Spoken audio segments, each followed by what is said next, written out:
ओम शांति, ओम शांति, ओम शांति। आज है 19 मार्च 2021, शिव बाबा की साकार मुरली। आज बाबा क्या कहते हैं? बाबा कहते हैं, मीठे बच्चे, यह पढ़ाई सोर्स ऑफ इनकम है। इससे तुम मनुष्य से देवता बनते हो। 21 जन्मों के लिए सच्ची कमाई हो जाती है। प्रश्न, बाप जो मीठी मीठी बातें सुनाते हैं वह धारण कब होंगी? उत्तर, जब बुद्धि पर परमत व मनमत का प्रभाव नहीं होगा। जो बच्चे सुनी सुनाई बातों पर चलते हैं उनकी बुद्धि में धारणा हो नहीं सकती। सिवाय ज्ञान के और कुछ भी कोई सुनाता है तो वह जैसे दुश्मन है। झूठी बातें सुनाने वाले बहुत हैं, इसलिए हेयर नो इवल, सी नो इवल। मनुष्य से देवता बनने के लिए एक बाप की श्रीमत पर ही चलना है। गीत है, हमारे तीर्थ न्यारे हैं। ओम शांति। इस गीत में जैसे कि अपनी महिमा करते हैं, अपनी महिमा वास्तव में नहीं की जाती। यह तो सब समझने की बातें हैं। जो भारतवासी बहुत समझदार थे अभी बेसमझ बने हैं। अब प्रश्न उठता है, समझदार कौन थे? वह यह कहाँ भी लिखा हुआ नहीं है। तुम हो गुप्त। कितनी वंडरफुल बातें हैं। एक तो बाप कहते हैं, मेरे द्वारा ही बच्चे तुम्हें जान सकते हैं। फिर मेरे द्वारा सब कुछ जान जाते हैं। सृष्टि के आदि मध्य अंत का जो खेल है उनको समझ जाते हैं और कोई भी नहीं जानते। और एक मुख्य भूल की है, जो निराकार परम पिता परमात्मा शिव के बदले कृष्ण का नाम डाल दिया है। पहला नंबर शास्त्र, जिनको श्रीमद् भागवत गीता कहते वही रॉन्ग हो गया। इसलिए पहले पहले तो सिद्ध करना है कि भगवान एक है। कोई पूछना है, गीता का भगवान कौन? भारत का आदि सनातन देवी देवता धर्म है। अगर नया धर्म कहे तो ब्राह्मण धर्म ही कहेंगे।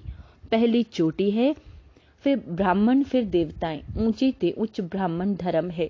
जो ब्राह्मण ब्रह्मा द्वारा परम पिता परमात्मा रचते हैं वही ब्राह्मण फिर देवता बनते हैं। मुख्य बात है, भगवान सबका बाप है, नई दुनिया का रचयिता। जरूर नई दुनिया ही रचेंगे ना। नई दुनिया में नया भारत होता है। जन्म भी भारत में लिया है। भारत को ही स्वर्ग बना रहे हैं ब्रह्मा द्वारा। तुमको अपना बनाकर फिर पढ़ाते हैं मनुष्य से देवता बनाने। पहले तुम शूद्र वर्ण के थे, फिर आए ब्राह्मण वर्ण में, फिर दैवी वर्ण में। पीछे वृद्धि होती रहती है। एक धर्म से अनेक धर्म हो जाते हैं।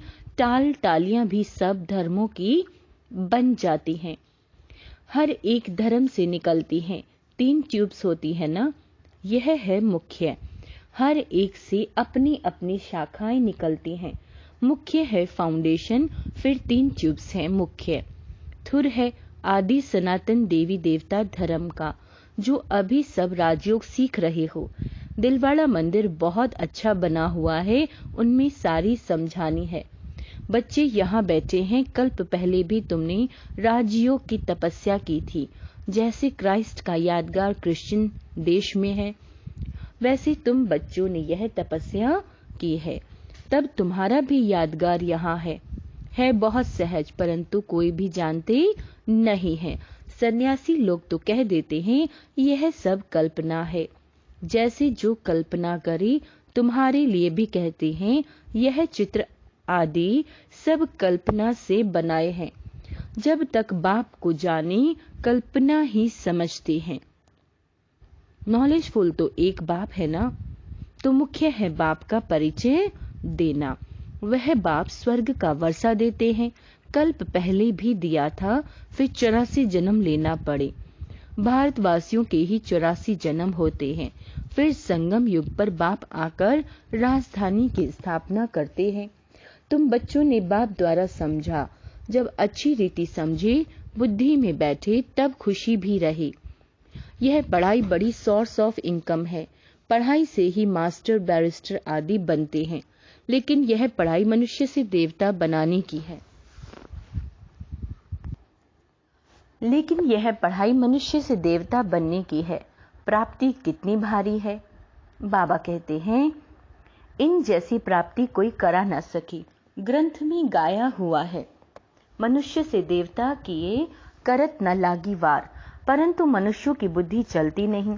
जरूर वह देवी देवता धर्म प्रलोभ हो गया है। तब तो लिखते हैं, मनुष्य से देवता बने। देवताएं सतयुग में थे।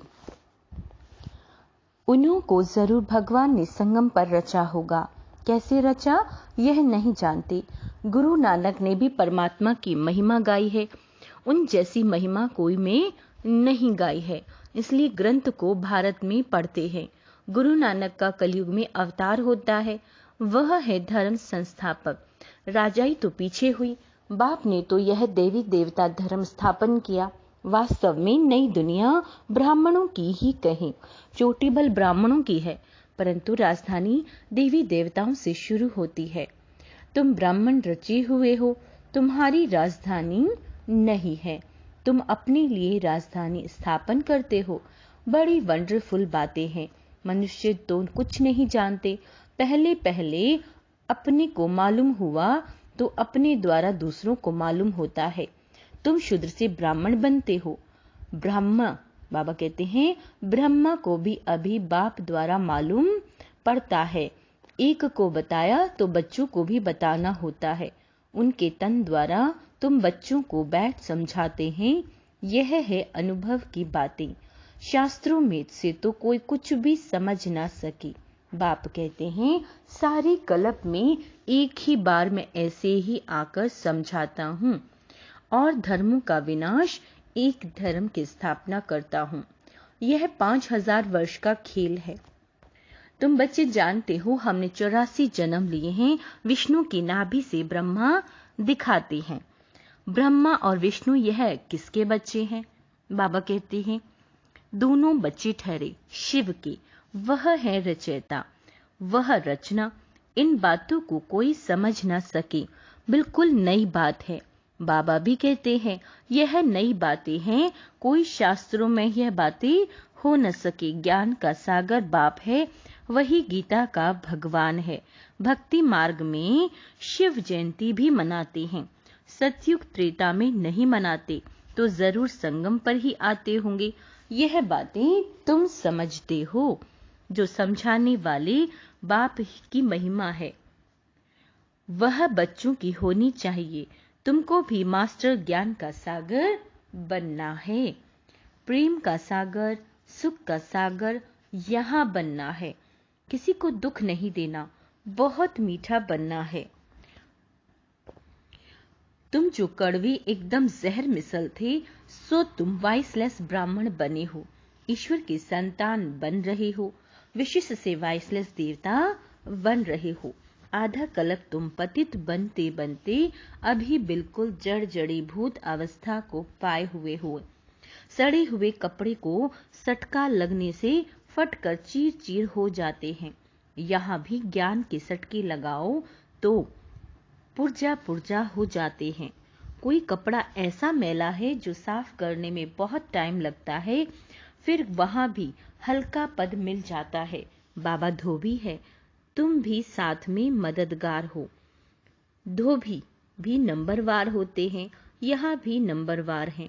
धोबी अच्छे कपड़े साफ ना करे तो कहेंगे ना कि यह तो जैसे हजाम है। आजकल कपड़े साफ धुलाने सीखे हैं। आगे गावड़ी में तो बहुत मैले कपड़े धुलाई होते थे। यह हुनर भी बाहर वालों से आया है। बाहर वाले कुछ इज्जत देते हैं, पैसे आदि की मदद करते हैं, जानते हैं यह बहुत बड़ी बिरादरी वाले हैं। अब नीचे गिरे हैं, गिरने वालों पर तरस पड़ता है ना। बाप कहते हैं, तुमको कितना धनवान बनाया था, माया ने क्या हालत कर दी। तुम अभी समझते हो हम विजय माला के थे, फिर 84 जन्म ले क्या जाकर बने हैं। वंडर है ना, तुम समझा सकते हो। तुम भारतवासी तो स्वर्गवासी थे, भारत ही स्वर्ग था, फिर नीचे गिरते गिरते नरकवासी भी बनना पड़े। अब बाप कहते हैं, पवित्र बनकर स्वर्गवासी बनो। मन मना भव। शिव भगवानुवाच्य मामेकम याद करो। याद की यात्रा से तुम्हारे सब पाप नष्ट हो जाएंगे। शास्त्रों में लिखा है कृष्ण ने भगाया पटरानी बनाने। तुम सब पढ़ रहे हो, पटरानी बन रहे हो, परंतु इन बातों को कोई समझ नहीं सकते। बाबा कहते हैं अब बाप ने आकर बच्चों को समझाया है। बाप कहते हैं मैं कल्प कल्प तुमको समझाने आता हूँ। तो पहले भगवान एक है, यह सिद्ध कर फिर बताओ गीता का भगवान कौन। राजयोग किसने सिखाया? भगवान ही ब्रह्मा द्वारा स्थापना कराते हैं और विनाश और फिर पालना कराते हैं। ये जो ब्राह्मण हैं वही फिर देवता बनते हैं। ये बातें भी समझ में उन्हों को आएंगी जिन्होंने कल्प पहले समझा। सेकंड बाय सेकंड जो हुआ इस समय तक समझेंगे। ड्रामा में तुम्हें बहुत पुरुषार्थ करना है, यह तो बच्चे समझते हैं। अभी हमारी वह अवस्था नहीं हुई है, टाइम लगेगा। कर्मतीत अवस्था हो जाए तो फिर सब नंबर 1 पास हो जाएं, फिर तो लड़ाई भी लग जाएगी, आपस में खिटपिट चलती ही रहेगी। तुम जानते हो जहां तहां देखो लड़ाई की तैयारियां कर रहे हैं, सब तरफ तैयारियां कर रहे हैं। तुमने जो कुछ दिव्य दृष्टि से देखा वह फिर इन आंखों से देखना है। विनाश का साक्षात्कार किया है, फिर वैसे आंखों से देखेंगे। स्थापना का भी साक्षात्कार किया है, फिर प्रैक्टिकल में राजाई भी देखेंगे। तुम बच्चों को बहुत खुशी होनी चाहिए। यह तो पुराना तन है, योग से आत्मा पवित्र बन जाएगी। फिर यह पुराना शरीर भी छोड़ना है। 84 जन्मों का चक्र पूरा होता है, फिर जरूर सबको नए शरीर मिलेंगे। यह भी समझने की बहुत सहज बातें हैं, समझा भी सकते हैं। कलयुग के बाद सतयुग जरूर होगा, अनेक धर्मों का विनाश जरूर होगा, फिर आदि सनातन देवी देवता धर्म की स्थापना। अर्थ बाप को आना पड़े। अभी तुम ब्राह्मण बने हो, देवता बनने के लिए दूसरे कोई हो न सके। तुम जानते हो हम शिव बाबा के बने हैं, शिव बाबा हमको वर्षा दे रहे हैं। शिव जयंती मना ही भारत को वर्षा मिला।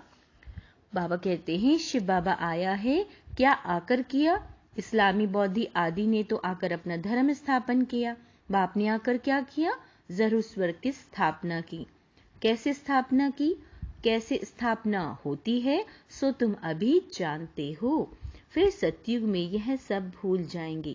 यह भी समझते हो 21 जन्मों का वर्षा अभी हम ले लेते हैं। यह ड्रामा में नूंद है, बल वहां समझेंगे यह बाप है, यह बच्चा है, बच्चे को वर्षा मिलता है, परंतु यह प्रारब्ध है अभी की। सच्ची कमाई कर 21 जन्मों के लिए तुम वर्षा अभी पा रहे हो। 84 जन्म तो लेने ही है। सतो प्रधान से फिर सतो रजो तमो में आएंगे। यह अच्छी रीति याद करने से फिर खुशी में भी रहेंगे। समझाने में बड़ी मेहनत लगती है, जब समझ जाते हैं तो उनको बड़ी खुशी होती है। जो बच्चे अच्छी रीति समझते हैं वह फिर बहुतों को समझाते रहते हैं, कांटों को फूल बनाते रहते हैं। यह है बेहद की पढ़ाई। वर्षा भी बेहद का मिलता है, फिर इसमें त्याग भी बेहद का है।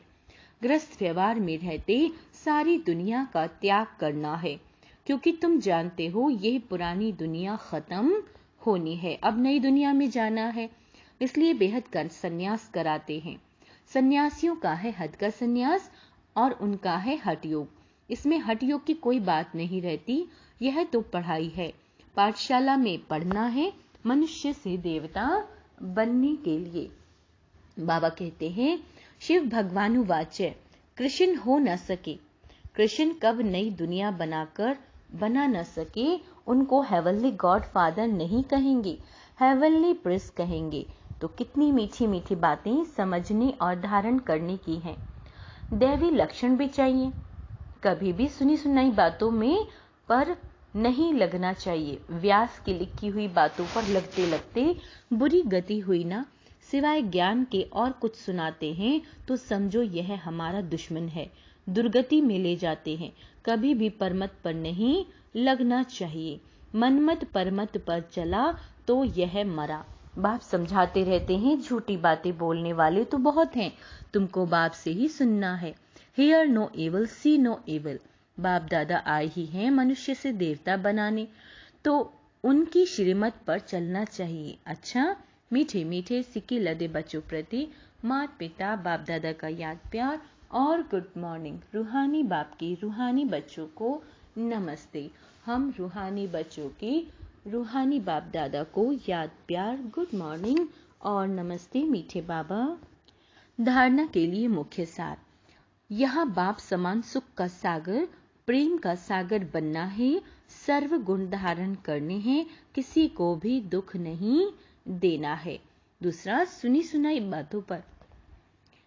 सुनाई बातों पर कभी विश्वास नहीं करना, परमत पर नहीं चलना। Hear no evil, see no evil. वरदान, ब्राह्मण जीवन की नीति और रीति प्रमाण सदा चलने वाले, व्यर्थ संकल्प मुक्त भव। जो ब्राह्मण जीवन की नीति रीति प्रमाण चलते हुए सदा श्रीमत की आज्ञाएं स्मृति में रखते हैं, वह सारा दिन शुद्ध प्रवृत्ति में बिजी रहते हैं। उन पर व्यर्थ संकल्प रूपी रावण का वार नहीं कर सकता। बुद्धि की प्रवृत्ति है शुद्ध संकल्प करना, वाणी की प्रवृत्ति है बाप द्वारा जो सुना वह सुनाना, कर्म की प्रवृत्ति है कर्म योगी बन हर कर्म करना। इसी प्रवृत्ति में बिजी रहने वाले व्यर्थ संकल्पों से निवृत्ति प्राप्त कर लेते हैं। स्लोगन, अपने हर नए संकल्प से नई दुनिया की नई झलक का साक्षात्कार कराओ। अच्छा, ओम शांति।